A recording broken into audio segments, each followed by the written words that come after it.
let's record it. All right, it's recording. Leave me. What should we do? Okay. All right, James, what are we doing today? We're talking about Caliban and the Witch. Is it Women, the Body, and Primitive Accumulation? The subtitle? Yeah. So I guess what I wanted to like, I've read parts of this book. I've always wanted to like get back to it, do it, just to read the whole damn thing because I want to read the second one that she did on this, which is only like 100 pages or something. So yeah, I just wanted to do this, wanted to do it in parts and maybe keep you and I doing stuff as a thing, just as Yeah. used to. I'm already thinking of books we should read after this. Awesome. Like- Yeah, because since undergrad, I still can't find people who like reading. So to come back to you and Sean still. Yeah, my colleague from grad school I read with, he can just read short stories now, and I'm like, come on, read this 600-page book, please. But yeah, but he's got a kid. Well, yeah, I guess I understand, I guess. Yeah, so Caliban and the Witch with who was the author? Federici, so Sylvia Federici, the Italian philosopher, Marxist feminist philosopher of some sort. Okay, so let's just get into it. We are going to do the preface and the introduction today, right? So yeah, what do you think? So the preface is, I think for her, is just setting out why I'm writing this book. I don't know if you saw something interesting there you want to talk about, or No, not necessarily the preface.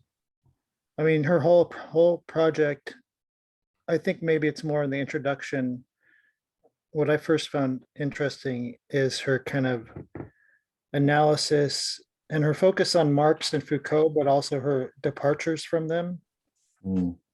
Like in Marx, and thinking that primitive accumulation is a kind of more ongoing process, which I find interesting. It's always something I've focused on when we read Marx, and I think it's key. It's involved in colonialism a lot of times. I think we talked about that at one point, kind of just the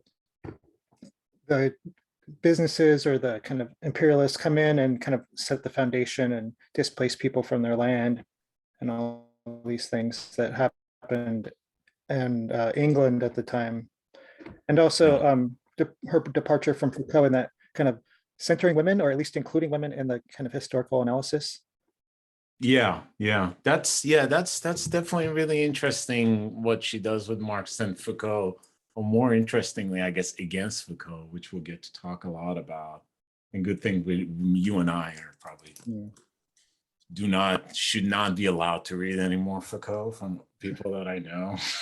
We've hit the bottom on that, but yeah. So I guess just to draw it back a little bit, I agree with James. I think from what I'm reading in the introduction, is the most interesting is what she's going to do with primitive accumulation, right? That was that the jargon. Yes. Which the famous Marxist geographer David Harvey calls accumulation through displacement of some kind. Why am I blanking on all this stuff? Because David Harvey, of course, like you, he wants to say that it's ongoing, right? For Marx, I mean, the very notion of primitive, that it's something that happens in the kind of the genesis of the historical transition from feudalism to capitalism. And then you develop and then you go on, because at some point there won't be any land. But as we've seen, and I don't think Marx put his foot down on that ideology, on that theory, because he does talk about it a little bit, but why it's really helpful today, and I think why there's so much focus on it, is because specifically, I mean, there's a historical importance, like you said, historical transitions, imperialism, colonialism, but even in our own cities, right? Gentrification, zoning, shit like that, right? I mean, those are also kind of fall under primitive accumulation. But Federici has another thing that she wants to do with this, right? She's saying that Marxist theory, so she's found this space between like Althusserian Marxism and then the kind of critical theory, radical feminist, and she's saying that um, the latter almost verges on essentialism when they talk about women, I feel like, and the former just collapses all these distinctions. So they don't focus on exactly what happens to the woman in these transitions, which is, yeah, yeah. The radical feminist and socialist feminist is, I guess, the two categories. Yeah, and I think there she's drawing a lot on Irigaray. If you read much of her, also kind of finding a space there in between, like starting from like Engels, who wrote on women more so than Marx, and That's going very from true. there past these kind of more these other kind of Marxist feminists to come up. And her idea was sexual difference, that there's equality between the genders. We're agreeing that we want to state that clearly, but you know, Yeah. there are different kind of needs, different experiences, different bodies, different lives that, you know, if you take this democratic kind of liberal, like everyone is, you know, the same, you're kind of going to miss out on some things, or some people are going to fall through the cracks, not even just women, but disabled people, people of color. Yeah, yeah. One thing. Yeah, no, that's very true, because I mean, still staying in the preface, like, or what she says about, for example, the radical feminists, and what she means by radical feminists is that, of course, she's going to generalize, right? We're not capturing everyone. Her criticism in general is that, look, your idea is true to trans historical, right? If you say that, look, these, not only these categories don't exist at all, even like their treatment would be, I guess, how would you deal with that from the radical feminist perspective if we were to do it justice, right? So I'm thinking of like Butler. Like, of course, she does say, you know, in Gender Trouble and stuff, that not only gender is a construct, but the sex itself, like the way it's functionalized in society, right? What do you think of that? Like, is her characterization of radical feminism, and I'm thinking of this is literally the second paragraph of the first page of preface, page 7, I guess. No, page 12. Yeah, on page 12, she says, I object to the radical feminists because of their tendencies to account for sexual discrimination in patriarchal rule on the basis of trans historical cultural structures, presumably operating independently of relations of production and class. Oh, okay. So she's saying that the way it is a cultural thing because it's a patriarchal thing, and it's trans historical because it's always seemed to be there. But I guess her criticism is that the radical feminists would not have an explanation of why is it so, why patriarchy, right? Yeah, no, like, and no class analysis, I think, is what she's getting at too. And what she's Literally doing, says, what yeah, she's gonna yeah. do is like what Irigaray does too, is kind of combine these and say, like, look, don't be a class reductionist, don't be what she's describing as a radical feminist here. You kind of Yeah. have to be both, because these systems are intertwined. And you could even argue it these other kind of marginalized categories or groups, say, look, we need total liberation. You can't just, you know, fix one part and expect it, or like Yeah. the patriarchy was original, and then everything came from that.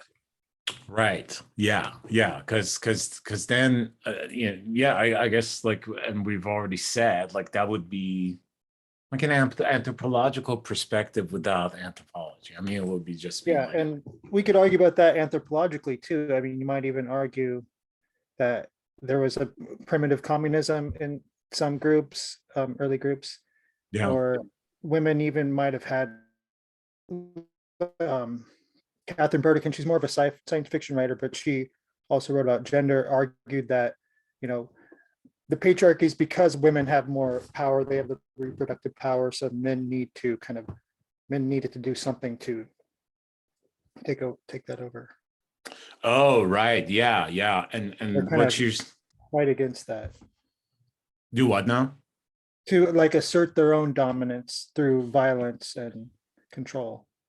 Yeah. Yeah. She's, I mean, we in the beginning, which we said, or I claimed that primitive accumulation is going to be kind of a huge stopping point for her, but I'm actually wrong. I think production and reproduction, right? Because this is where we're getting with this socialist feminist thing, which she says, by contrast, this is again, page 12, recognize that the history of women cannot be separated from a history of specific systems of exploitation. She does that, blah, blah, blah, blah, blah. But the limit of their position, in my understanding of it at the time, was that it failed to acknowledge the sphere of reproduction as a source of value creation and exploitation, and thus trace the roots of the power differential between women and men to women's exclusion from the capitalist development.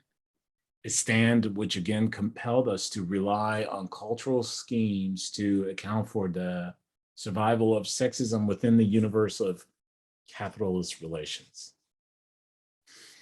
That's a lot. It's a lot there. But you and I will explain all of these as we go on, right? Yeah, and reproduction, I just wanted to point out first that doesn't mean just having children. It means like the sphere of housework and making workers for the capitalists, which, Yeah.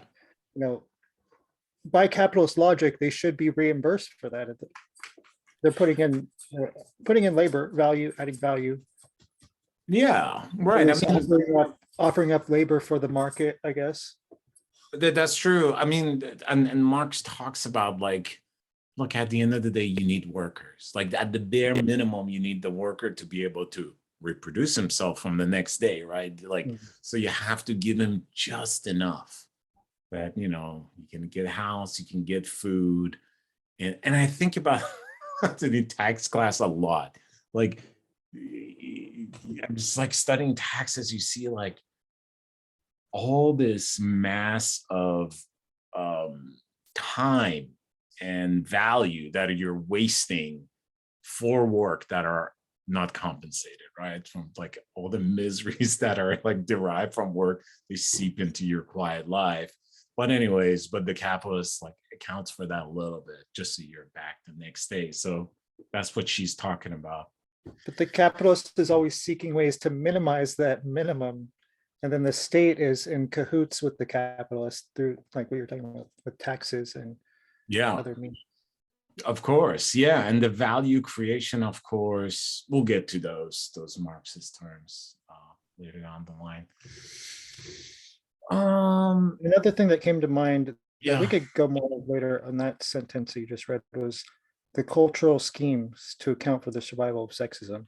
Oh yeah, I think of that as the idea that in the modern world, we're told everyone's equal, we're a democratic nation, but why is there still sexism? And it's ideology, we're told. These cultural schemes are, what differences in brains or whatever it is, or the church. It's never like tied to like the material reason why this is. And that's what she's getting at in this book too. That's very true, because you'll even have the to me the complete equivalent of it to say that, well, there's natural differences. You're like, oh, I mean, yes, to a degree, to a point that would justify like having like a class society where like the classes themselves are, hierarchically structured, like, because that would be trans historical too, right? If you say that, oh, this is just out of our hands, and it will be anti-existentialist, it'll be all kinds of shit. And then to me, it will be also nihilist, because once you've asserted like there is this immutable equation in the fabric of the universe that creates these beings so unequally that one has to hold dominion over the other. Yeah. Yeah, or quietist or defeatist, something like that. Yeah, because you can't do shit about it. Yeah. Yeah. And it's very interesting. I'm reading Ethics of Ambiguity right now, and I'm thinking about second sex a lot. And I'm kind of keep remembering her return to that idea of the childbearing capability of the female body. I don't know what I brought that up, but just thinking about that. Anyway, so yeah, what's anything else in this preface? What about you? No, I think I really just kind of skimmed the preface. Yeah. Yeah, and then there's the Nigeria land reform stuff. Yeah, we'll get all those. Yeah, let's go to the introduction. So yeah, like we've said already many times, the introduction comes up with she's talking about she's warning against the decoupling of the women's suffrage or a history of women from basically a class analysis of history. And the title of the work responds accordingly. I mean, Caliban is, of course, from Shakespeare, and she's saying that the Caliban stands in for the body of the worker, which, again, I have visions of Marx in Capital One talking about the bodies of the worker a lot. And Caliban is ugly if you haven't read Shakespeare, folks. And then there's the witch, which is like it's also a body, but it's an outcast. It's kind of a resistance to this type of, or the kind of worker subject that capitalism is working for, that it also needs to account for, right? Because you can say, well, oh, the man is at the factory, suffering, whatever, the impressions of class war, but the woman is at home in the private, so she's out of that. Not possible. It's and there's wonderful examples of this. You cannot escape that sphere of production that capitalism needs. Yeah, and she also adds like Caliban being the anti-colonial rebel. Oh yeah, Struggle still resonates in contemporary Caribbean literature, but is a symbol for the world proletariat, and more specifically for the proletarian body, as a terrain and instrument of resistance to the logic of capitalism. There you go. Yeah. And the witch being women who were healers and transmitters and storers of traditional knowledge of types that was kind of, and we'll get later to witch hunts. That's going to be a big thing in the book. Yeah. But part of their disenfranchisement and their kind of oppression was key to this transition to capitalism. Yeah, and some this specific parts too, where they talk in chapter 1, like specifically getting to like the church starting to control reproductivity. Oh, that's very interesting. I haven't gotten to the first chapter, but I mean that's great that she's. I read ahead. I thought we were going to chapter 1. So. Oh, seriously? Sorry. I will read it for next time. Okay. Promise. Yeah, just a lot of homework, but yeah. So and then there is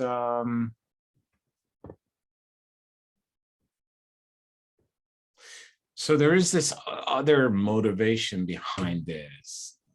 and maybe this is why I came coming down to this of accumulation by dispossession or primitive accumulation, and that is, she's talking about the enclosures, right? I have a sense that in this book, looking at the introduction, she'll be talking a lot about that, because on page 21 she says, among them are a new round of enclosures that have expropriated millions of agricultural producers from their land, and the mass pauperization and criminalization of workers through a policy of mass incarceration, recalling the great confinement described by Michel Foucault in a study of history of madness. So this comes up a lot, and she has a lot of issues with Foucault. We'll get to that, but I want to touch on this enclosures part first. I was going to go to page 22 and read that. Primitive accumulation is a term that Marx uses in Capital Volume 1 to characterize the historical process upon which the development of capitalist relations was premised. It is a useful term for, so yeah. Do you have anything to say on that? Yeah, I mean, we could describe that process. Yeah. General idea that, and the book definitely gets into more detail historically, because there's a lot of flux happening between the feudal lords and the anti-feudal kind of rebellers or serfs and other types of people living in that time. But primitive accumulation, the general story is that serfs kind of had land in common that they would farm and use for their livestock, and would sell what they needed to sell to their lord, give to their lord to keep their land. Then the enclosures were when they kind of drained these fens and drained the common lands and put fences up there and said, this belongs to me, this belongs to so and so. Yeah. Yeah, so this is very important, because in order for that kind of mercantile form of kind of mercantilism, which is kind of working through feudalism and early parts of capitalist history, at least through kind of general consensus, like capitalism as a system needs free individuals who can be proprietor of stuff, right? Commodities and stuff like that. And some of these individuals would be the capitalists. What does capitalist need? He needs his stuff to produce other things from. He needs to transform nature, of course. Well, the beginning of this bourgeois class, that is in the cities and is looking to do those kind of things, I imagine like a scenario, of course, it's a fictional cliche of the transition, but it works to demonstrate the bourgeois goes to the feudal aristocrat and is like, I would like to buy your land. And the aristocrat is like, look, you've read turn of century British novels. We like to sit on our ass in these beautiful, huge lands, and there are these poor motherfuckers that work it and give all their shit. Well, some of it to us, some of it is subsistence. There might be some part of it that is up for trade, as you already mentioned. And I'm pretty good in this. I'm feeling good in this relationship I got with my borderline slaves, which are serfs, and we shouldn't call them slaves because these are all different categories, of course. So there needs to be a revolution, which there is. The biggest one is, I guess, the French Revolution. The bourgeois needs to get rid of the aristocrats to get all their shits. There is class antagonism, right? So primitive accumulation, some of it is, of course, there, but I feel like what Marx was talking about is what you were talking about with closures mostly, right? Like this idea with the digger movements and stuff. Yeah, and also like you were getting at too, the kind of displacement of people from the land. The serfs were too like the nobles, in a way, kind of like satisfied with it. They had a connection to their land. They had some kind of Perfect. control over their lives. They could easily feed themselves and give the Lord what was needed Yeah. to pay their rent. Or, but then the enclosures happen and they're kind of separated from the land. They have no job really. They become, I think Marx talks about it and she talks about it too, like they become burglars and vagabonds and overnight, Yeah. then they're forced to sell their labor back to the capitalist on their old land that they used to kind of have a deeper connection with. And now we're kind of 200 years later or hundreds of years later, we're still like that threat is held over us, that there's no common land, there's nowhere to go. We're all kind of narrowly avoiding being one of those vagabonds or criminals wandering the streets. Yeah, and I feel like COVID is really going to talk about this because you're saying like there's nowhere to go, and then suddenly your movements become and you and I will talk later on as we do this podcast about the how ideologies affect laws, and then people gain illegal status, right? And you have to pour into the cities, and this is true in fucking Los Angeles as it happened in Tehran. Like they close these farms, put all these people in fucking squalor, and make them compete, as this unreserved army that is just standing there for the capitalists to use and destroy and get another body. Yeah, who later have nothing to offer the market, which is which is slowly taking over all the spheres of their lives, but their own bodies, their own labor. Yeah, right. And as Marx says, right, in that famous passage in Volume 1, where it's like, what is it, the egalitarian liberté? What is the French motto? Equality, égalité, liberté, and fraternité. Right. But except Marx adds Bentham at the end, because he says that these poor fucks come to the market with nothing to sell but literally like the skin of their back. I mean, their labor power, which has to be tortured out of them. The capitalist comes there with newly acquired land and of course capital and the state apparatus. Of course, more, the state focuses more on Lenin's side when we talk about that, but it's a very violent transition. Yeah, then you have cultural schemes to explain this persistence of inequality when the model says equality. How can we be unequal? Well, maybe you're lazy or you don't work hard or something.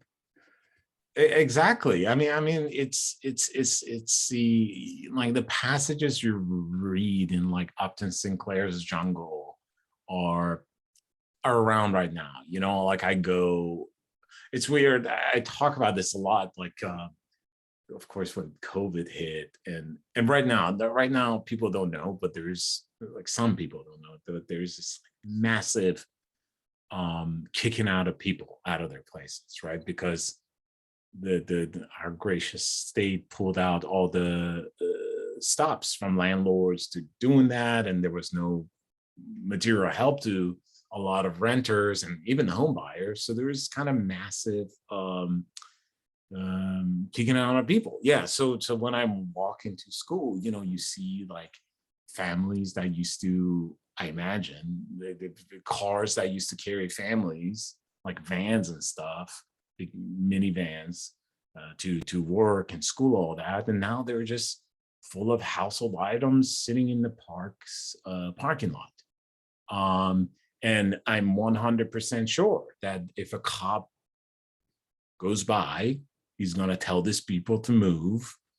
And what are they going to do? They're going to drive, if they have gas, to the next park, and then they're going to get a ticket there or something. I mean, I know some states have outlawed this type of behavior, like making illegal the process, someone's status, homelessness or whatever. But you're fucked. I mean, there's no other way to say this. So yeah, back then, in all its form, today, this process of accumulation of stuff for the purposes of capitalism production is very violent. It's extremely violent. Yeah, and you could think about it like more philosophically too, because capitalism needs that. If we start out in some kind of Rousseauian state of equality, like, well, how did some people not be equal? How are some people more equal than others if we started out in equality? Yeah, Well, someone has to, like, by force with guns or swords or whatever, come in and take something and say, this area belongs to me. yeah, You don't have anything that belongs to you. yeah. No, that's it's Capitalism needs something like that. So, and I think it makes me think of libertarians and the non-aggression principle, which is you can't have it without some form of aggression. And you can argue that taking people away from a connection to the land is a form of aggression. If you want to get really eco-socialist hippie, sure. I mean, but I mean, it's very interesting. I love like the moral paradigm of the libertarian like starts after people have taken all the land. Like you're talking about these first principles and stuff. You're like, oh great, so we should maybe give Native Americans back their land. It's very possible. There are great programs out there proposing starting with nationalization of parks, giving them jurisdiction over their internal affairs. The libertarian, it's like, oh look, well, I didn't mean like turning back the clock. I mean like we'll start these first principles, these abstract principles, like from now, after I buy a house or something. yeah. Yeah. After my parents gave me my inheritance. Yeah, exactly. There's just no concept of history in their worldview, really. Yeah, no, I mean, if there was concept no critical concept of history, at least.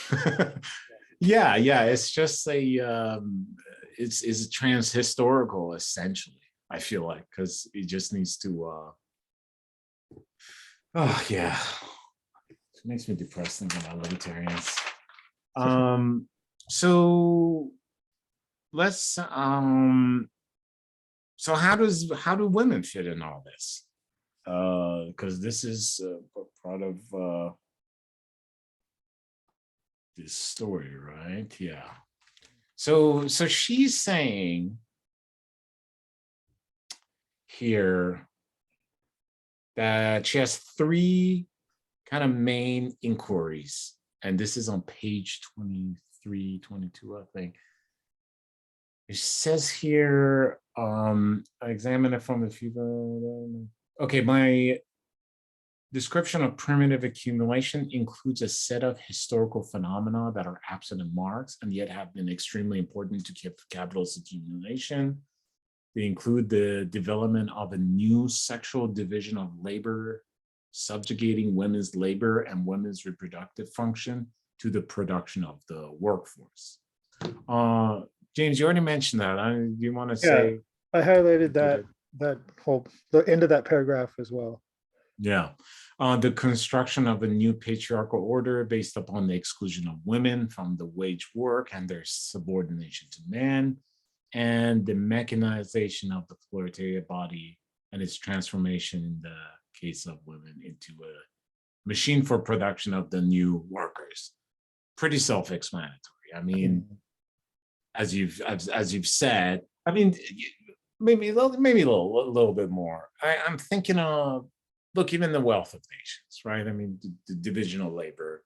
Adam Smith talks about that. Like all these, and the Ricardo, who's coming up with the labor theory of value. But she wants to say there's something else happening here. Like if you zoom in on that production moment, you see that these gender roles are developing from the mechanisms of commodity production, or in that space, or most of it is determinative of those divisions. and then people get their roles Mhm. through that, but also subordination to man, which Yeah, I'm really, well, that's the thing with Adam Smith, and Marx criticized him about this. His for Smith, I think it was original accumulation, right? Or yeah, and Marx takes that idea, but Smith put too much focus on division of labor as the kind of reason for it. So that some people were just divided into being serfs or poor people, and some people were divided to being capitalists. And yeah, Marx rejects that. Yeah. yeah. Even though Adam Smith is very, It's I don't true, know. really. Like I wish more capitalists or libertarian or capitalist apologists at least would read The Wealth That's of what I Man. was going for. Yeah. Because you know those parts where he's talking about like, look, you can't have a human being like make a nail all day, every day for the rest of his life. Like people need variety. Like people are creative beings. They're not like a constant in your statistic analysis. But anyways, yeah. So and yeah, so that is the focus, and the time period for the study is from 16 to the But going 1760s. back to that chapter, she Yeah. emphasizes, I think, the kind of mechanical nature of it, like literally turning women into breeding machines for new workers to fill their factories. Yeah. Which is, I mean, this is really interesting. Like, I mean, I know you need to fine tune this. I mean, as we read, we find out about it. I mean, there is a very good already a thesis about put forth to explain like the cultural explanation of like this emphasis on like the childbearing modality of like feminine body or childbearing body. I guess is a better way of referring to that right now, because the um like you see, for example, Christianity or even Islam or certainly conservative Judaism, being in Israel, United States, or whatever, like suddenly these ideologies also start pointing out to have babies or not have babies, right? They become like these roles, like you see the periods of history where like there is all these cultural entities um, are very kind of adamant and focused on gender roles. And yeah, you can definitely see that. You can like there's this idea of like and I'm thinking about with the alt-right and their focus on, trad wives and all that. Um, Yeah, and that's yeah, interesting too about religion, especially the Abrahamic religions, because there's lots of different, and even historically, there have been different modes of thinking about the body or physical pleasure or orgiastic pleasure. Um, yeah, it could be seen as, maybe it's more divine, or why would the divine be concerned with what you do with the body? Isn't the body like somehow less than the divine anyway? So why would it matter if yeah. you're, not having a baby when, or like having using contraception or something? But then, yeah, you're right. It seems like now they all kind of agree, at least the hardline conservative factions of those religions agree on, this kind of misogynist patriarchy. Yeah, yeah, and it's weird because the critique on that side is that, oh, like all this like they see themselves as like um there's suffering in the world. In order to reduce this suffering, we need to return to some kind of order. So there's this kind of romanticism about like, yo, if I just step back a little, like the world will chill out. Rather than having an understanding is like, no, I've become like the news feed or the bulletin board of the capitalist production. Like I just I mean, look at this discussion from the government, right? This incessant, like even the fucking mayor of New York, like, the liberals were talking about, you know, people have to go to work. people have to go to work, and this emphasis on kids going to school is that, right? You need kids to be at school so women don't have to stay at home. They can also be work, right? So there is that egalitarian pressure of capitalism. It's like that, that, hey, I will make a concession, right? When there was no option for you to, like, send your kid somewhere for 12 hours a day, I will need you to be home. But if we can make an apparatus, let's say like a school system modeled on the prison system, and give the kids, then the woman can also go join the workforce. And the added benefit of teaching the kids to be more productive workers rather than letting them Oh, run around in the 100%. streets, or have the woman, whoever's like the caregiver, with their erratic teaching, they might not teach them the right things that they need to know to stick their tiny arms into the machine to. That's yeah. It's and you hear that, and I'm thinking about these Jordan Peterson types of, like, this idea that suddenly there's this weird thing that, oh, like, if especially boys, like, are too loved or hang out with their mom too much, and that will have a coercive effect on their manhood down the road, right? They won't be manly enough, which is kind of a bizarre, because 15 years ago was that, if women are not raising these kids, then the homosexuals will have them. But now it's like, Yeah, and the Peterson thing is bizarre, even in terms of like maybe Freudian psychology, because I'm thinking of like the stereotypical like big tough biker guy with the mom tattoo. I have a mom tattoo, this kind of protectiveness for the feminine, makes you tough.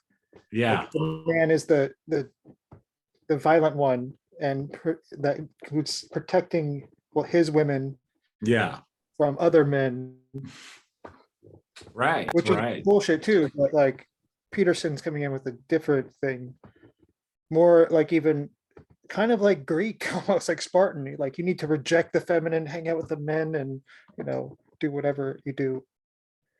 Right. Yeah, that's, and it's very interesting because Eat a lot just of meat. Yeah. huh? Eat a lot of meat is one thing they do. Of course, only meat. But it's like the Greek and Roman societies were like notoriously bad about patriarchal societies. I mean, just very suffocating. And of course the Spartans had it different because the fucking men were away for so long. They would be going, like, for months or years on end on these as kind of the military proxy of these islands. So that kind of explains why you suddenly read poems about Orestes and these Greek cities that are run by women, because the men are away, dude. Like, they'll be back, there will be an order, and it'll be very suffocating. It's like the World War II, like women in factories, or 100%.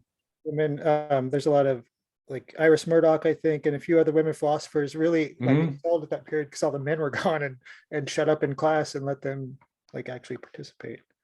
Yeah, James, it's so interesting you mentioned this, because I was reading this thing and I can't fucking remember where it was, because there were all these, I think it was talking about like France, Germany, England, United States, like after the war, there were immediately these plans, and some of them through work, to re-feminize women. So they would have training on like childbearing, like at the factory or stuff like that. So there was this kind of, yeah, I was just thinking about the 50s kind of return to traditionalism and conventional nuclear families. Yeah, exactly. Which is when you start getting TV shows about the families, and you have like of course the incredibly sexist kind of image of women, and we literally demand it off, not culturally, economically, politically, right? Yeah, so I mean, in that sense, I think this is all we're talking about should be an indication that you really have to think about what people like Federici are telling you, right? Because it's very like the situation is so complex and emotion on their capitalism that you need to be tracking these elements, and you can't be too presumptive, and things are not static. Like it's not just like, oh, hey, go make me a sandwich model. Like that's just one tiny form of patriotic kind of rule under these systems. Yeah.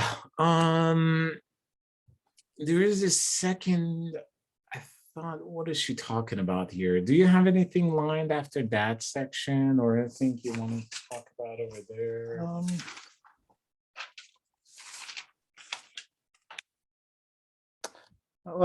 Next thing I highlighted was a couple, I think we have different page numbers.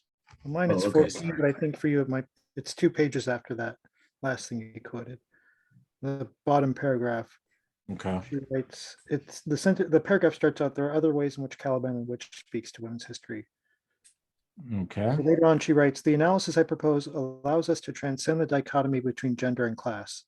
If it is true that in capitalist society, sexual identity becomes the carrier of specific work functions, then gender should not be considered a purely cultural reality, but should be treated as a specification of class relations.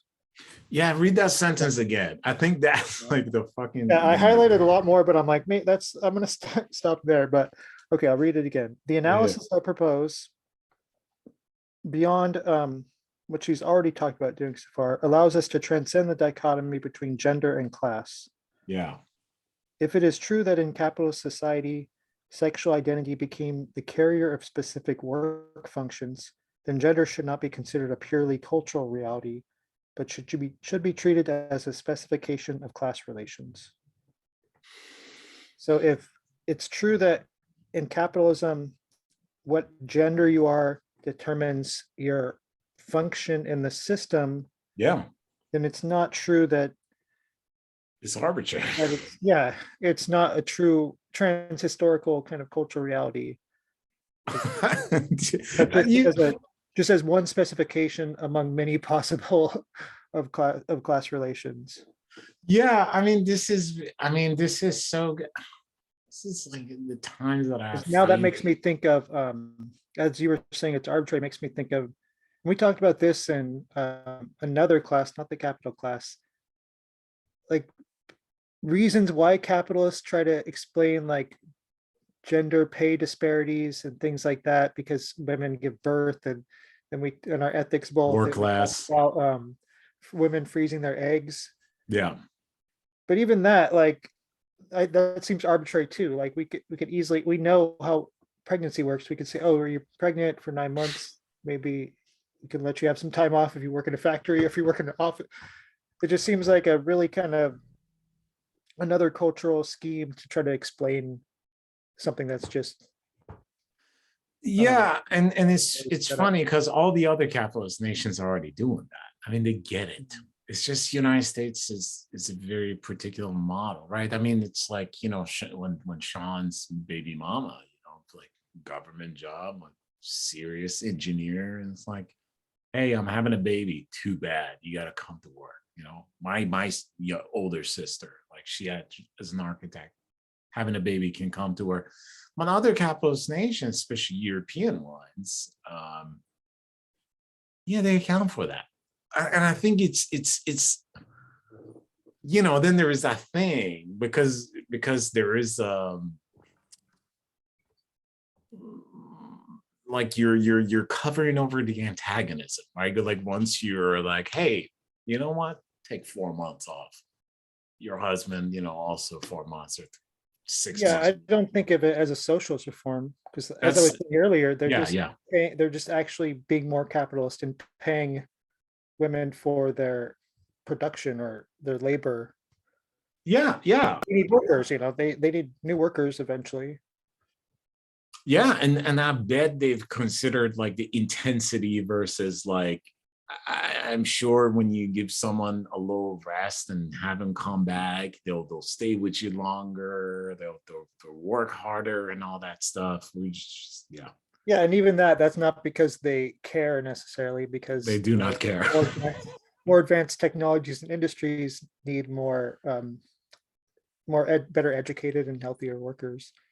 And that makes Yeah, me think of vectorialism or different kind of formula. Like one of the many I'm thinking of, like surveillance capitalism, carceral capitalism, just many theorists who say like we're in a new kind of capitalism now, and here's my adjective to describe it. right. Mackenzie Work talks about vectorialism. It's all like digital now. So in a system like that, you definitely need workers better off than they were in Marx's time, not just the bare minimum. Well, That's it would be very the bare true. minimum. It's the new bare minimum. The minimum has changed.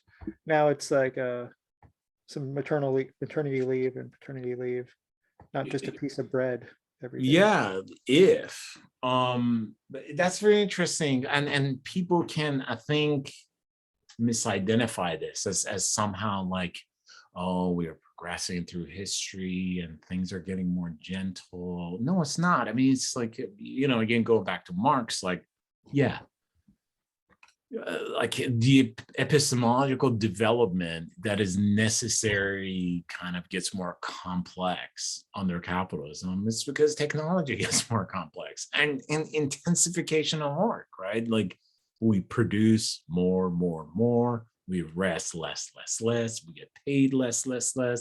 If you're accounting for any kind of inflation or um And there's new, and yeah. as industry expands into new regions, there's new waves of primitive accumulation.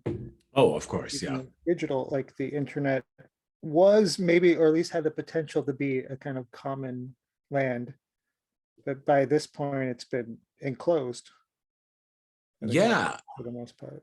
it immediately kind of it fits so well into that kind of financial aspect of capitalism, and now it's like NFTs and blockchain and like every kind of like non-existent ethereal bullshit that is like um uh that is miraculously like gaining value. I don't even know like where to go with that. Like it's just so bizarre to me. I don't know if you're like a little more so with this vectorism, like how I does kind of it interjecting understanding that, but yeah, we should read some of their work, Mackenzie work. But vectorialism, well, she's writing that um, it's shifted now. We're no longer in capitalism, we're in something called vectorialism, where instead of proletariat and capitalists, there's vectorialists who control the kind of means of digital production and the spaces and the vectors, so that ways we can go, and the rest of us are, she calls, hackers, and we're just kind of just inputting kind of content, really like more and more content, and producing that for the vectorialists. this time literally for free? Yeah, I haven't finished the book, but we should look into that, maybe put that on the list. Yeah, that sounds good because I mean, I don't know if people know Yanis Varoufakis. He was part of the Greek government in the economic sanction when Germany was fucking the shit out of him over debt. He's a great friend of Zizek. His proposal is like, he's like, this is a new feudalism. I mean, this is not even any form of capitalism, because he was saying that, look at Apple. Like Apple has like fucking hundreds of thousands of billions of dollars just sitting, that it's not being invested, it's not even being used for like coercion or expansion or development of technology, in the capitalist sense. He's not expecting anything else out of it. He's like, just like wealth accumulation for nothing. Not even as capital, not even as dead capital. Anyways, yeah, so it'll be interesting to look Sympathetic at. to that view. Yeah, sorry. No, it's fine. I was just gonna say, I'm sympathetic to that view, even thinking of not necessarily new feudalism, but a new kind of gilded age of worker towns. If you look at what Amazon and Google are trying to do in some cities, or Oh, even in jeez, Nike yeah. in Portland. Yeah, but I was thinking too, The we could do a whole, campus. yeah, we could do a whole series on, it's not capitalism now, it's blank. Because Oh, there's a few books like that. There's the Mackenzie Wark, one called Carceral Capitalism. and there's the Yeah, surveillance. precariat. You read Yeah, I that want to one? get surveillance capitalism. Yeah. Um, It will be good to just like focus on Marx. I'm fine. I tried to like expand my horizon, didn't work out. Um, anything else do we want to say about this before we kind of touch a little bit on Foucault? Because I think he's in the crosshairs in this.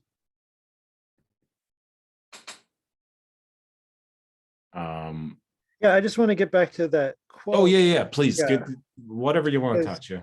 yeah, I did. Well, just quickly on it. Like she says, to rephrase the point I made already made, if femininity has been constituted in capitalist society as a work function, masking the production of the workforce under the cover of a biological destiny, then women's history is class history. And the question that has to be asked is whether the sexual division of labor that has produced that particular concept has been transcended. So I just really like that point, and that's like gets to what I was saying earlier, that these struggles are connected: class struggle, women's struggle. It's not the same, but yeah, where is she saying it's the same? Women's history is class history. Yeah, we should talk about this. Like, because oh my god, I mean, dude, like I was in this one class and this chick, like, it's like I don't know, just the way she said it. She was like, we were talking about something. It's not important, but what she said, she was like, I feel like the exact quote. She was like, I feel like the labor movement people don't give a shit about women and trans issues and stuff like that. You've heard that comment, I'm sure, millions of times. And the idea is like, so I was always thinking about, okay, so our usual approach to that criticism doesn't seem to be catching on anywhere. But there is this kind of that movement, not a new movement. It's been going on for a couple of decades of what do they call it? Transsectionalism, which comes out of law. But I don't even like that. I like this better because it's just saying that, look, these are like they are the facets of the same thing. Like you can't have women liberation of any kind without looking at labor, right? Yeah, I don't know. What do you, because that's a hot topic right now, right? I mean, Yeah, and I also think too, like the Bernie bros don't their care. struggle, I don't think like doing a kind of, well, what about the women's movement doesn't care about class issues? They're all just bourgeois, upper class, white feminists, because I Yeah, think which is not true. Yeah. race is the third part of that kind of. There's definitely more. Even like you could add trans, disabled issues. Like it's all connected into just a big ball, and trying to pluck one out and say this is the most important one. Like I think you have the wrong kind of structure in mind of what capitalism is. Yeah, or what gender is, to be honest. Pyramid, or a pyramid resting on just class, even because there's women in the working class, and there's like well, even more generally, like that's where the people of color are. Sure. At the bottom. Yeah. And the idea, I mean, it's important to look at this like, look, you'll find POCs everywhere. Some of them do real well, depending on what kind of country they come from or whatever. you know, if you do the thing that is required of you, you know, you'll get to go to the top. But for the kind of most of your being under capitalism, you are a worker first and foremost. But yes, you'll be treated differently for capitalist perspectives, for divisions in labor, right? I don't think there's anything sweeter to like Elon Musk's ears than a young woman standing up in class and saying that the labor movement doesn't care about women. Yeah, I was just thinking that it's what they want. We're getting conspiratorial now, but yes, it serves the purposes of capitalism. If we're kind of 100%. it's the same as racism does or sexism does. It Sure. serves the purposes of capitalists. If I'm more mad at like an immigrant taking my job than the boss taking most of my value I produced and not paying for it. Yeah, and I always like, I mean, this is kind of a linguistic jest, but it's like, look, the problem is that it wasn't your job. The problem was that you could get kicked out with nothing. Like that should be your problem, was with the boss, not with the other schmuck who will also be kicked. Or even with the system that places you in that kind of precarious state. Yeah.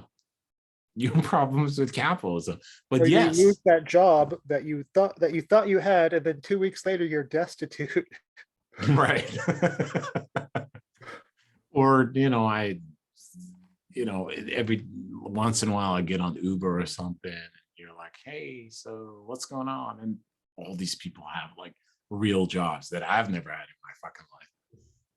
Like they all have these other jobs. Like now everybody's just gonna have to work more and more and more and more.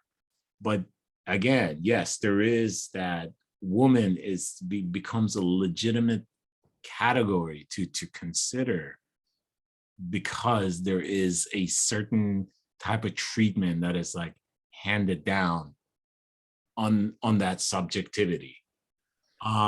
Yeah, because I wanted to add too that Yeah. Elon Musk loves to hear too that a class reductionist take too, to deny like women's kind of oppression's role in creating the capitalist class. Oh yeah, he'll be like, The yeah, workers of capitalism. that's very That's what true. he's talking about in this book. Yeah, I mean, the best proletarian class for a capitalist would be the one that doesn't include like half of the population of the earth, right? I mean, if you can get a sausage fest going in, you know, at your plant that is like 13 dudes that are all like temp agency dudes anyways, great. So yeah, any sort of division that we essentialize or we take at heart that is happening due to these movements of production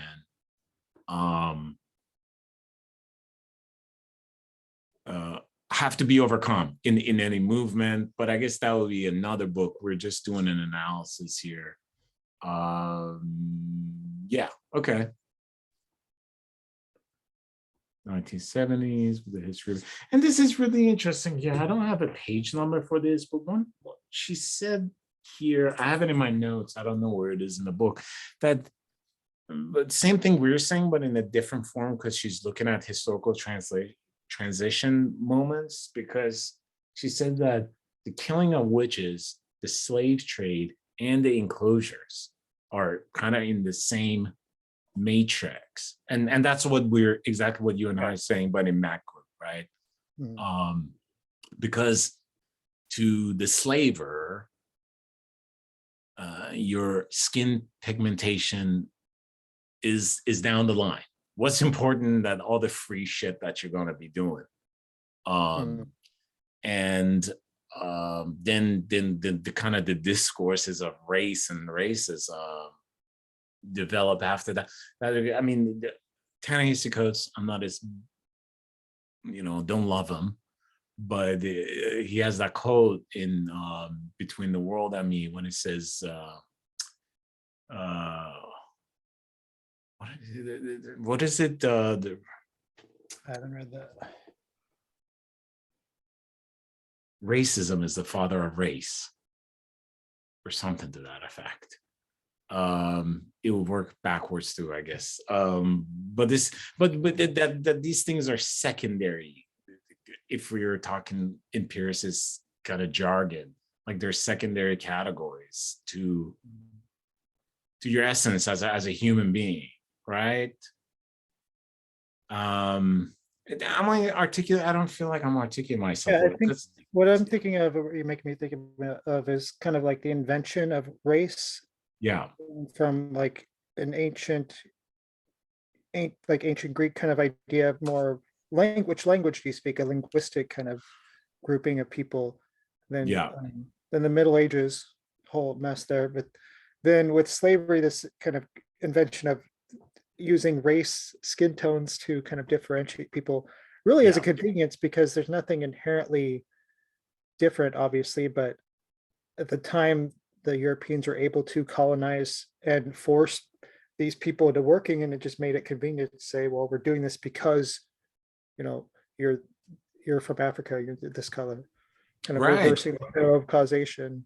And then sciences develop out of that. Like you got like phrenology and eugenics and stuff like that. And of course, those are also complex situations. But then you start doing like the ideologies that develop out of capitalism. Like once slave trade has seeped into this being, I feel like I'm thinking about like a man that is like writing a serious textbook, like a 60-year-old sincere man sitting in England. He's like, I want to do the, phrenology textbook for Oxford or something.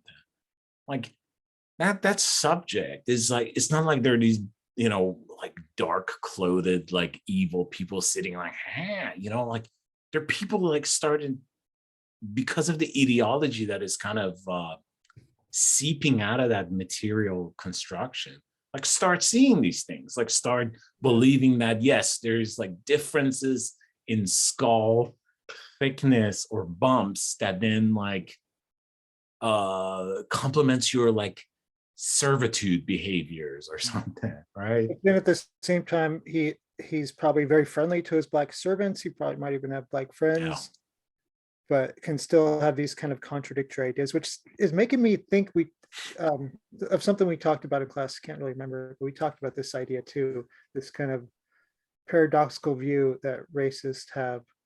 But was thinking Jefferson, man. yeah, sure. Yeah. Lincoln too. I mean, all the Oh presidents yeah. except Jackson and Trump, they're just straight up racist. And Well, um, Jackson he was, adopted an Indian boy. oh, okay. Well, I guess it makes up for but I was Trail of thinking about Tears, forgiven. Federici's analysis of gender in class kind of would fit right in with race and class, basically what we're talking about, that there's these cultural schemes to explain this inequality, and there's appeals to biological destiny, Yeah. but in reality, or if it is just this kind of function, or if it is a class relation, then it isn't kind of transhistorical. Right. Yeah. And I encourage people to like pause this right now and like randomly jump on in like a Ben Shapiro video or something. He will tell you. He will tell you that, look, you want to see why blacks are killing each other while they're poor? Look at their culture. They don't pull their pants up. They don't pay it. And then there are black people who see this, like Wharton and whatever who wrote for New York Times and stuff. Yeah, I just had someone kind of in a meeting go off on how he's not racist because he listens to or reads conservative black scholars like McWhorter. McWhorter, and what's the other one? McWhorter, I can't remember. Like, there's like Clarence Thomas, right, is one. Of course. But then The Economist one. the speaker who was an author in the meeting was just like, yeah, I think McWhorter is ignorant, and it was great. He's also bad in linguistics, like as a person, I love language, but he's like, he writes this like corny ass fucking, he had this whole article about like the phenomena of let's go Brandon. It's like, bitch, people don't need like some cunt from Harvard to explain it to them. Like everybody knows what this sentence stands for this other impression, and it's stupid. Like, and the way, like, you know, he's spending like 5 pages, like using every fucking like, you know, 25 cents word he knows to say, like, you know, like the phenomenology of like, let's go, Brandon. Oh, Yeah, just so fucking crazy. nursing. Yeah. Sorry, not to sink into that fuck, now I'm thinking about all the like the black conservatives that I hate, and the, you know, of all races, of course, like Michelle Malcolm, I was Milken or whatever I was reading about today. I guess she's back, who wrote a book about why we should after 9/11 she wrote a book called In Defense of Internments or something, because she was arguing that we should put Muslims in internment camps. Already, I'm like very resistant to that. Yeah, and she's like POC, so she was like, look, my parents went to internment camps, like That's they're just the same fine. thing as like forced spanking. Like I was spanked, I was beat by my parents as a kid. I'm fine. Yeah, just bizarre. Or Sorry. this, just this idea, and I think it's connected here, like to capitalist ideology, of course, that we need to struggle. Like there has to be some kind of struggle.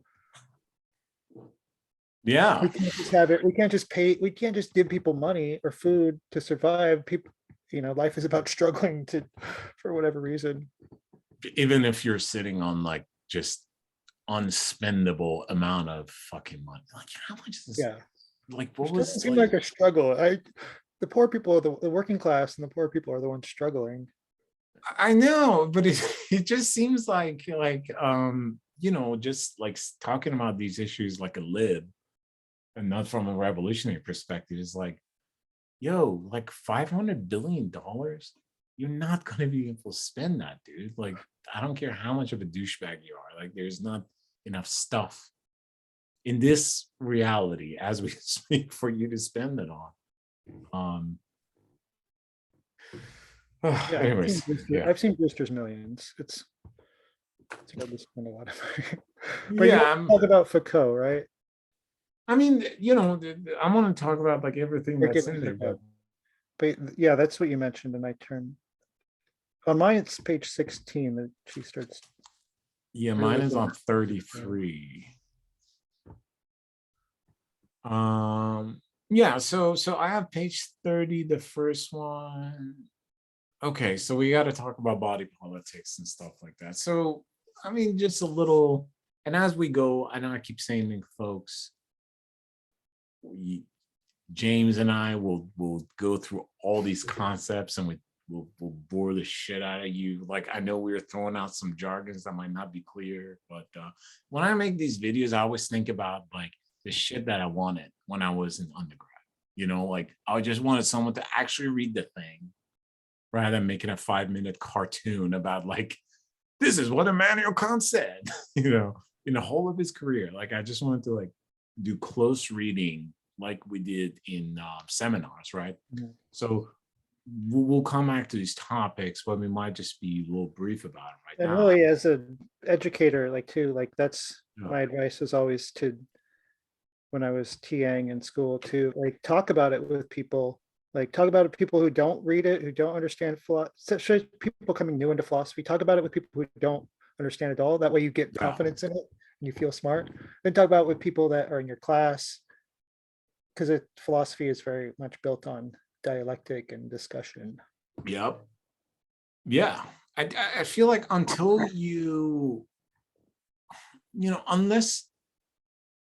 until you know these concepts and how they relate to each other, until you can, without looking at your notes and stuff like that, like until you can freely in your own words express it to someone else and they have a notion of what the fuck it is you're talking about, even if it's really kind of thick and difficult, like until you can do that, you don't know it. Even if you think, oh, it's clear here, I could write about it. Like, I really do think there's something to being able to express um, uh, not to fall into some kind of ableism. Of course, you be like conveying a sense of what you're reading. I think is important in whatever way you can, of course.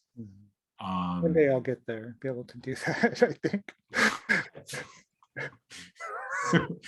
I just remember the head of the philosophy department like being like, because I used so many fillers and I was like presenting a paper on Schopenhauer and I was saying like so on and so forth a lot or something because I was listening to so much of that.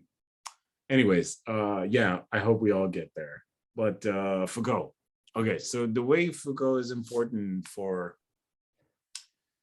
okay. So what Foucault does, and James, I want you to like talk a lot on this too. Like generally we're talking about here, right? So he is, even though he doesn't identify himself or try to get pigeonholed into anything, I would express like I understand Foucault as like an ontologician. So what do I mean by that? I feel like he's always a type of person that's wondering how certain things come to being, but he's not like Heidegger. He wants to think, like rather than thinking about time, he wants to think about history. And the part of history for him that is very important is these discourses, like how in civilizations and polities, through writing, through practices, through techniques, we bring these new modalities in the world. And one of those modalities is the body, right? Because for Foucault, nothing is a given. She just has to know why like a certain body does a certain thing or is treated this certain thing. Why is it punished? Why does it want to, go to an S&M club? All this stuff. Why is it sex? Why is it, anyways.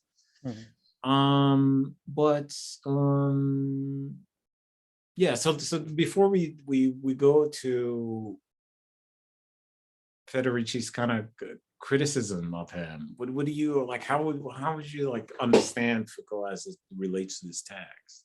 Yeah, it's interesting that you mentioned Heidegger there, because I'm trying to remember what someone in grad school told me who was like a Foucauldian scholar about that key difference between the being and the coming into being. And so I might be completely wrong what she said, but with Foucault at least, that things like he's talking about things that we bring into being really, where I think Heidegger's more metaphysical. Yeah. And it's kind of just the way it is. Whereas Foucault is saying like, well, this thing was made, it had an origin, it had a birth, so it can have a death and we can undo it. And yeah, because that's what I've been thinking about Foucault. And like recently, I haven't really read any, but I was just thinking about them based on some articles I read, like his politics are always kind of questionable. Like you'll see articles that be like Foucault was a neoliberal or Foucault was a radical. Jeez. But I think that is a radical thing there to just say that like all these kind of modes have an expiration date, possibly, if we do it right. And he doesn't really give us any kind of positive political project, but again, like the kind of leftist Foucauldians will say that like, look, he's making it so we understand these things. It's a purely critical argument, but you need to understand these things to kind of undo them. Yeah, it's important to say that, very important to say that how he doesn't let you determine him and his philosophy. And I think there's no better moment, and we're lucky enough to have this on YouTube, the debate between Foucault and Chomsky, right?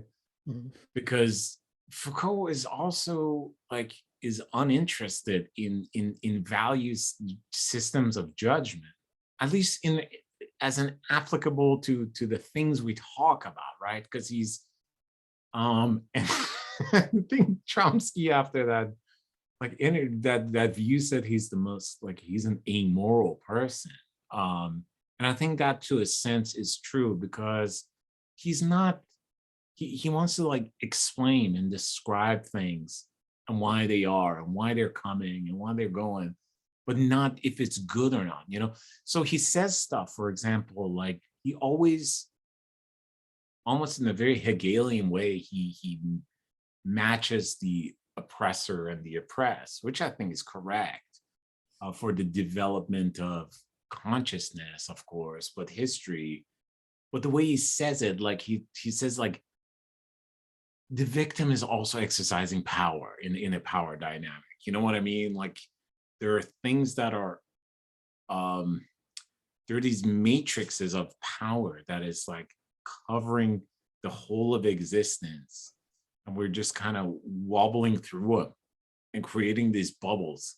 Like that's how I kind of understand it. And you can't say like, oh, quartering this man was bad. No, quartering this man is interesting because what happens 10, 20, 30 Did years you from say then. dangerous, right? That was his quote, like in response to Sartre or Adorno. Like Adorno, Oh, yeah, everything is bad. Like, no, everything is dangerous, right? oh, the meme. Yeah. Yeah, I think Foucault is like everything is. Yeah, I'm not saying the meme is like I'm not saying everything is. What is it? I forgot. Everything is invested in power relations. I mean, Yeah, something like it, everything is dangerous. Um, I don't remember the meme. yeah. Then Adorno is like, no, I'm saying everything is dangerous and bad or something, which is, I mean, in some sense, it's really weird thinking about like these two, especially Foucault, because he's such a like. I've read both of those biographies, one from the New School guy. I forget what the other one is. Like he's such a vibrant, fun, um, just exciting person who's obviously in love with life. And he likes corny shit, like the first time he comes to California because he wants to go to Castro district, I think in San Francisco to experience S&M and stuff. Well, one of the other things he gets is like he gets like a convertible Corvette to go do acid in Death Valley or something. He's like This is he's all after he almost gets killed by a car right. accident. Almost hits him, Yeah, which which like is is really formative and exactly, and it becomes kind of an obsession. I feel like Mhm. that kind of death experience. Um, but yeah, I'm giving those biographical kind of notations just to indicate that his philosophy is very suspicious of It's everything. almost like it makes me think of Hume almost, that he can have this kind of philosophy that says, look, nothing, like there's no causality, there's no ethics, there's no morality, but in my personal life I'm fun, I have lots of sex and Yeah, party. right. Uh, there's a similarity there, I'm realizing now. And I also But write history books. yeah, and it makes them both. Well, Hume did a little more. Hume, we read that in the advanced ethics class. Hume's ethics has a Mhm. little more kind of an ethical argument, a positive one. But Foucault lends himself to so many interpretations, even just your situation with someone beating another person, like even an authority figure. Yeah, You could like say Foucault is kind of equalizing these power differentials, because even if victim has power, it doesn't have as much power as the other person. right. Or you could say Foucault is kind of transcending this moral, like in a kind of Nietzschean way, going beyond like the good and evil. And and this is That's what I probably think like his. post-anarchists like take up like this position. Yeah, I think I think Foucault is first and foremost Nietzsche. I mean, he's Hmm. I mean, yeah, they're into hermeneutics, they're into genealogies, right? And like whatever the existence of genealogy before Nietzsche, I mean, it's, you know, the his books on slave morality, you know, the genealogy of morals is probably the greatest, or one thing that establishes genealogy for me, or doing genealogy in that sense. And I think whatever Foucault is always doing, he's doing genealogies, but he's a little he has a little less care for the self. I feel like Nietzsche was a lot more focused on that. Mhm. And then even writing about himself with Nietzsche, but like Foucault is totally missing from his own work. Almost feels like. Yeah, I mean, is it related to just the will to power versus power, or power production, or whatever, That's or whatever Foucault means? Like, because the will to power is something, internal, kind of being, expressing your will right. world, where in Foucault power becomes something that's kind of, you don't act out on your own. It's acted out with other people in a kind of Yeah, social matrix. it's, you know, Nietzsche kind of starts from Schopenhauer, the anti-Hegelians, and of course he transcends Schopenhauer. But if we return to that idea of the will for Schopenhauer, which is like everywhere, it makes everything fucking miserable, and it makes, you know, it's this kind of like fucking hunger that runs through the fabric of universe. Um, then Nietzsche comes, he humanizes it. He's thinking about subjectivity and stuff like that. And I feel like now that you're saying this, like even Foucault, you know, one of his lectures was the will to power, but I feel like then he permeates the whole world in this power thing, not just subjects expressing it. It is It's very all Hegelian, encompassing. go from a kind of impersonal will to a kind of very That's it. individualized will to power, to a kind of impersonalized but personal will or power. Right. The personal one that like creates personas and stuff like that, right? Like it's suddenly you have you But know, also and very impersonal. If you think about these, you know, right. clinics and other institutions that are, 100%. Like the persona seems to be characterized, right? Like you put a child through like a fucking military school, you know, something comes out of it, but it's not an express of some primordial like human ingenuity that would be like in Nietzsche or something for but Foucault, who then just it makes me feel like it's kind of, and trying to get back to the book, like it's kind of yeah. a glaring omission that Foucault doesn't talk more about gender, because Either I'm thinking about being a man, growing up as a man. It's, you have to be tough because there's, at least when I was coming up, like you're getting beat up and you have to kind of prove how not gay you are and all this. And it's very it's true. all these different power relations. And Yeah. even amongst like my peer group, not to bring in even like authority figures. Yeah. Right. Yeah. Yeah. I mean, so I mean, in that sense, and just to kind of bring it back here, that there is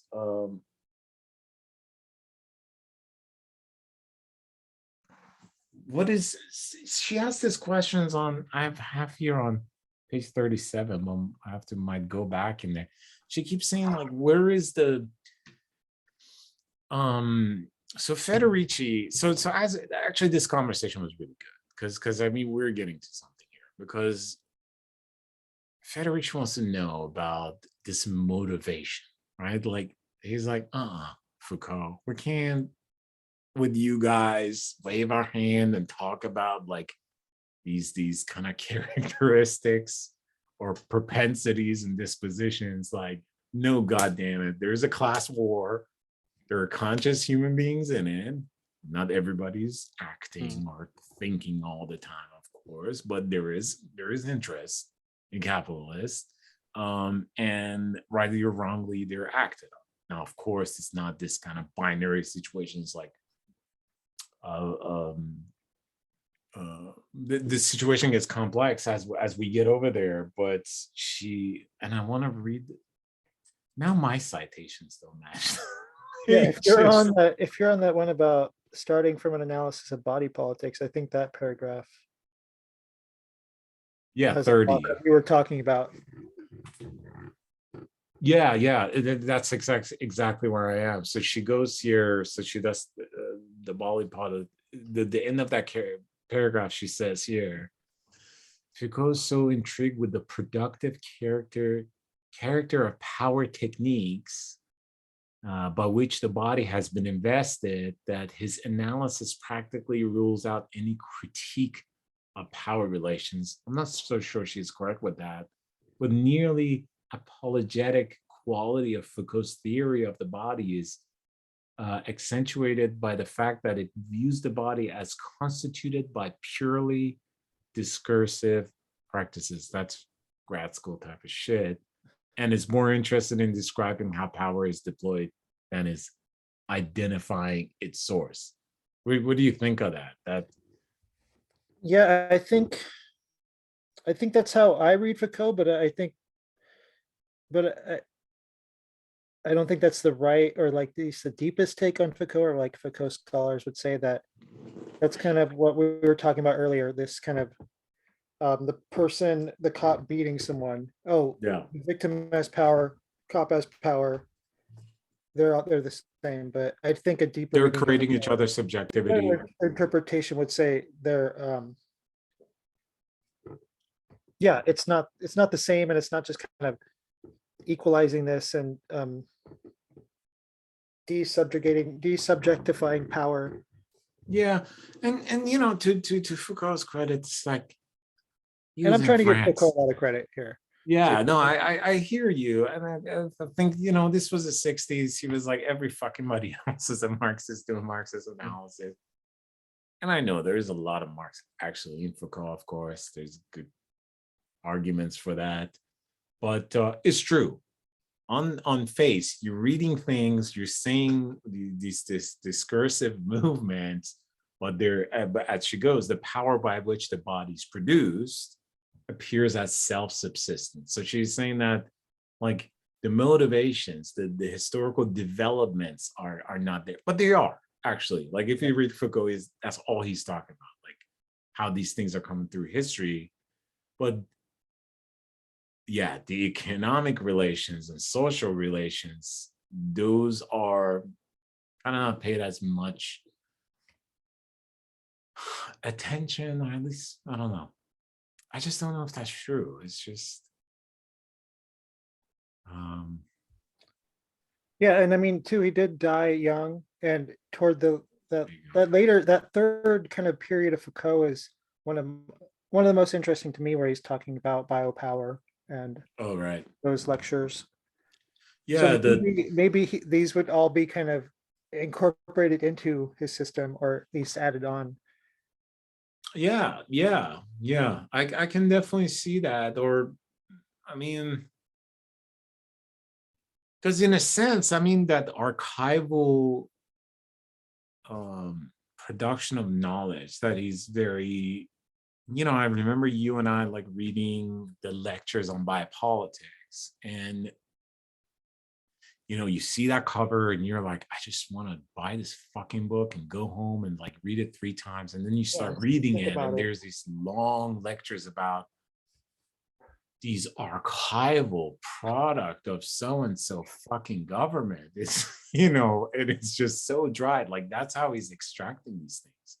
Like, I going, still think, I mean, those lectures are good, because they do they're have, wonderful. there is about class and material conditions, because he's just describing that, what Yeah. is it, the release of the grain or Milieu. whatever, where like the medieval feudal system was closed and they Yeah. had to open it up for capitalism.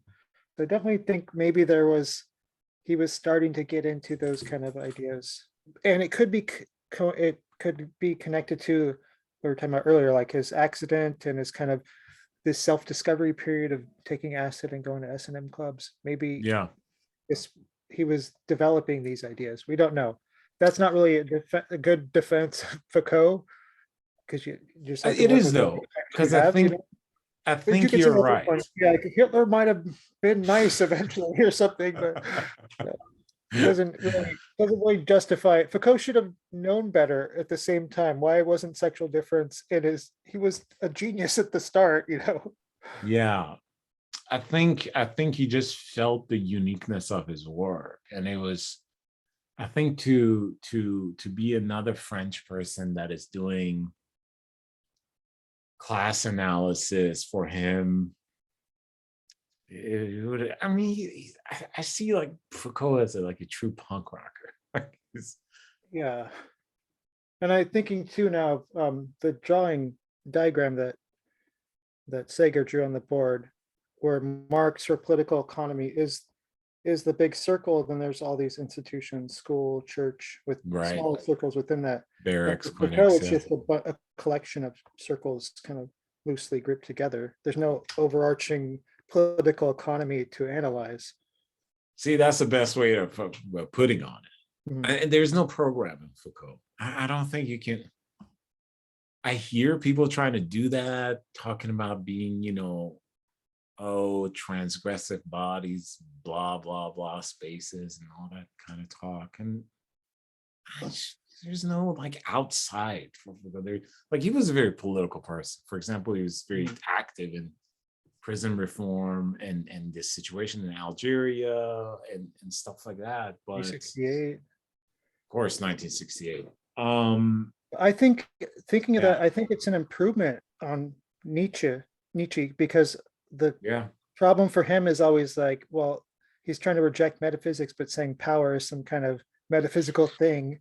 yeah. Where Foucault, I don't think has that particular like problem to contend with. Yeah, I mean, it is a historical phenomenon, but it does also seem a bit a haunting of type. Like, I can't, but like we keep saying, like he unlike, the Marx and all these other people who got to live a long life of, just thinking, like developing these ideas. Like, imagine if Marx had died young. Like, we would have been left with like preface this and fucking the All the introduction to, early humanist stuff, and then the Lenin would have yeah, been like, I don't know what to do. right. You would have sketches and not kind of full description It'd of the just be stuff. about Democritus and atoms and stuff. That's neat. No, there's some revolutionary potential in that, in even his thesis.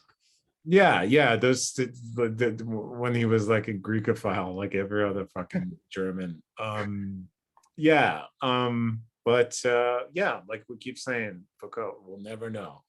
And for our purposes, we'll just as long as whoever's listening to this, mom, hi, um, not even mom, um, it's important for you to know how Federici is kind of positioning herself against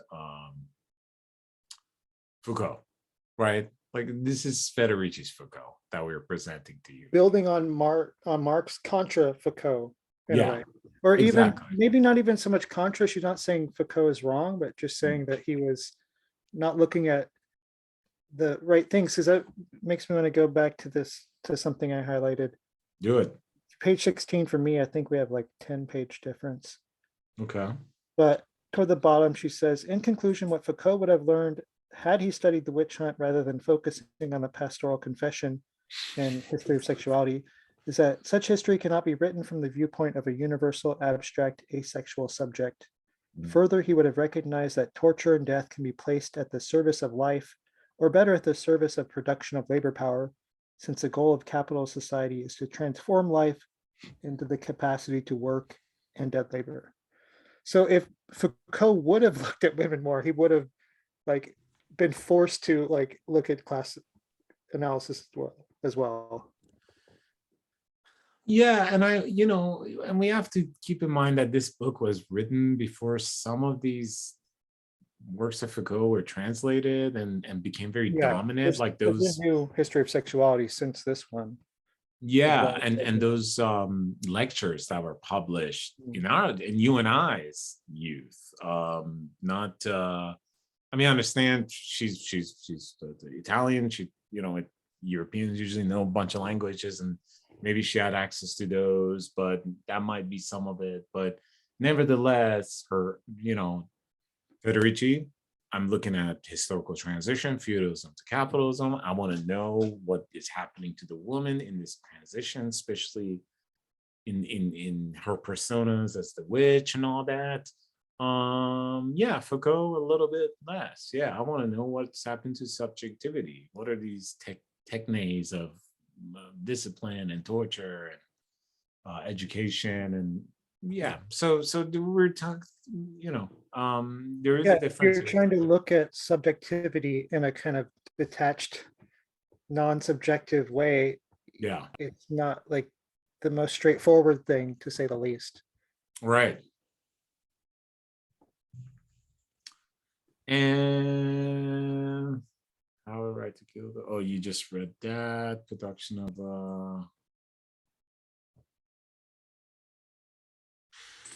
when did you find it? Yeah, and two, on that the page I quoted, Yeah. she says Caliban and the Witch shows that the body has been for women in capitalist society what the factory has been for male waged workers, the primary ground of their exploitation and resistance, as the female body has been appropriated by the state and men forced to function as a means of reproduction and accumulation of labor. So the Yeah, woman's body is the site of this exploitation for them, or the factory is for men. exactly. And she's actually in refer to that when she's kind of bringing it to she's talking about this the feminization of poverty here near the end with the first effect. I wonder what that means. I think dependency is what pauperization, she thinks about some kind of gendered treatment. And then she talks about on that very same page, it starts with this is what occurred in the 19th century. Maybe I should say what this is. When the responses to the rise of socialism, the Paris Commune, and the accumulation crisis of 1873 were the scramble for Africa and the simultaneous creation in Europe of the nuclear family centered on the economic dependence of women to men following the expulsion of women from the wage workplace. Oh, these are, I guess, just like she's pointing out that these events are taking place at the same time, around the same time. That's why they're they're connected. Yeah, I don't know. The last thing I have here is like third paragraph from the bottom, last thing in this introduction. She says, indeed, the political lesson that we can learn from Caliban, which is that capitalism as a social economic system is necessarily committed to racism and sexism. For capitalism must qualify and mystify the contradictions built into its social relations, the promise of freedom versus the reality of widespread coercion, and the promise of prosperity versus the reality of widespread penury, by denigrating the nature of those it exploits: women, colonial subjects, the descendants of African slaves, the immigrants displaced by globalization. Sometimes I feel like she's really thinking about the United States. I understand there are other countries that partake in these activities. The US is where it all comes together, especially when it comes to race. Not that other countries didn't have slaves or enslaved Yeah. people, or use slave labor as part of their kind of development of wealth Yeah. through trade. Like, Yeah. even England, which is, they abolished slavery long before the US did, but they were definitely part of the slave trade. Like not even the slave trade, but like the slave system of, cotton went there, came back to the US. Oh The- yeah, I mean there were they and the Dutch, of course, and Mm. Portuguese, Spain, like the inventors of kind of that system, and it's very interesting to see. But Well, there's not, um, just like there's no way to be a billionaire without exploiting people or getting it from your parents. There's no way to be a wealthy first world country without having exploited other countries, no, most notably Africa, South America, Southeast Asia.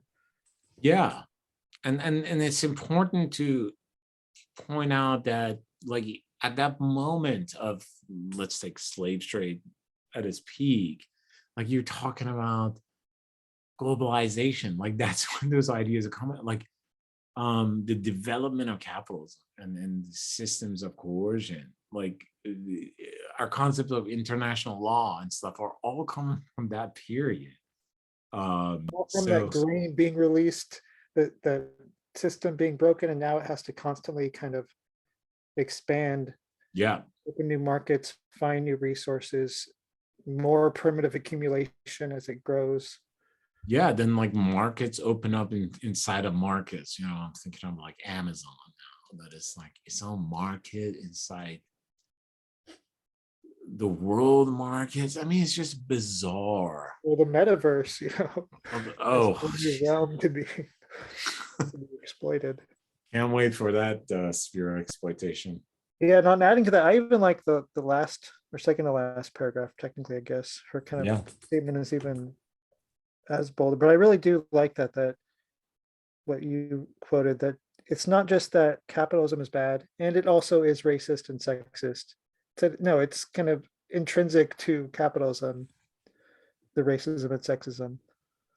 But Yeah, yeah. yeah, No, you go ahead. Go on. yeah, I was just going to quote that last paragraph where she Yeah, says, "It is do impossible, therefore, to associate capitalism with any form of liberation or attribute the longevity of the system to its capacity to satisfy human needs. If capitalism has been able to reproduce itself, it is only because of the web of inequalities that it has built into the body of the world proletariat," which is what we were just talking about, yeah, "and because of its capacity to globalize exploitation. This process is still unfolding under our eyes as it has for the last 500 years. wonderful. Yeah, and I think this encapsulates it very well. You see that there's fidelity to Foucault there with sentences like built into the body. Um, Yeah, and I was talking. It makes me think of a podcaster that we both appeared on his show once. I was talking because I had True. to speak at the philosophy club. But what other podcast have we been on? But I think didn't he get fired? The Zero Books guy. Yeah, what happened? I don't know about that, but after the talk, we kind of went to the bar. Remember, I don't know why Oh, you I missed didn't that. come. You guys went Yeah, with we talked in Guy Lindsay and stuff. Debord. Yeah. Yeah, Lindsay was there, but we were talking, and I said something about how I don't think it's an accident that there's like the system is racist and sexist, and he's like, and he was like pushed against that before it kind of we went on to something else. But I just remember that. Yeah. It's But there are people. I don't want to like single him out. I'm sure he's got he's got his problems right now, looking for a new job or whatever. yeah, But I yeah, saw you there's start a definitely a podcast. viewpoint, especially on left, especially cis white leftists, even anarchists, Marxists. But it's there. This kind of class reductionist, or this kind of view that racism and sexism are kind of just incidental to capitalism. Right. Or worse, that they are Unimportant or insignificant. yeah, because I feel sometimes people read that base superstructure distinction within Marxist theory as if like the superstructure is like a fog, like an emanation. Epiphenomenal in philosophy of mind speak, that it's just kind of an outproduct that doesn't really affect back into the feedback into the system. Yeah, it's just like just steam Yeah, rising. and that's the analogy that the philosophers of mind use of epiphenomenalism. Like Whatever. it's just like the steam that comes off is free will, where like the actual kind of function of it. You don't need that. You could get rid of that. Oh, Or not that you get rid of it, but it's just kind of unimportant to the it's like a byproduct that it byproduct. Yeah. just leaves like a. I mean, yeah, it's very interesting of the way she's wording it in this last sentence that just to you know beat the horse to death that how do we close this like this idea that if there is categories that develop in epistemological endeavors in the world dominated by a capitalist mode of production, they're not arbitrary. They are they are derivative.